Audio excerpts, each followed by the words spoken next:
লাইটটা দিয়ে দিই। আর ছবিটা ভালো। আর একটা হ্যাপা ছেলেকে ধরো আমার বাবা মারা গেছে, সে বাবার আমার সাথে পরিচয় ছিল, তো বাবার চাকরিটাও পেল, সে কিছুই জানে না। রাকেশ রাকেশ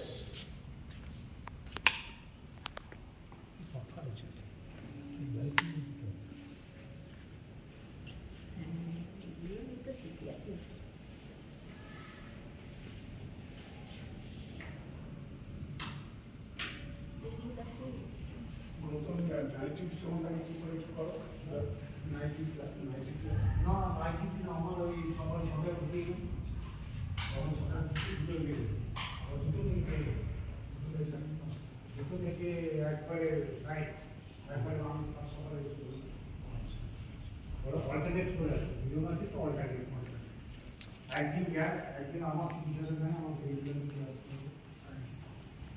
তারপরে এদের কাজ করবো কাজের মনোযোগিতা ধরে না এদের মাইন্ডই ঠিক নেই এই কাজ কতই করলে কষ্টই করলে পয়সা বলে বলে বলে বলে বলে বলে বলে তারপরে এরা সিকিউরিটিকে পাঠিয়ে দিচ্ছে এরা পেমেন্ট ওখানে দিয়ে দিচ্ছে ডবল পয়সা দিয়ে দিচ্ছে আমাকে দেওয়ার সময় তো এখন পেমেন্ট হবে ৬,০০০ টাকা মাইনে বুঝলেন আর কি বলছি ৬,০০০ টাকা সংসার চলে বাজারে আপনি যখন এত পরিচিত সেই হিসেবে আপনাকে না জানি তো,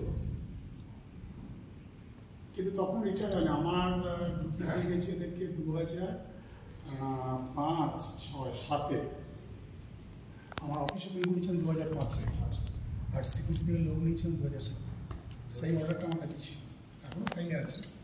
এখন নতুন যে মডিফাই হয়েছে সেই অর্ডারে বলছে যে তোমাকে যাই নিতে হবে সিকিউরিটির মাধ্যমে নিতে হবে, গভর্নমেন্ট ডাইরেক্ট পয়সা দিয়ে স্টাফ নিতে হবে, যার ফলে এই গভর্নমেন্ট কন্ট্রাকচুয়াল প্রসেসটা চালু করে দিতে হবে। তাহলে তো তোমাকে অনেক দেরি করে বললো, তাই জানালে ওর সময় ইনভলভ অফিসার ছিল, কোন ছেলেমেয়ে চাকরি করছে সে সময়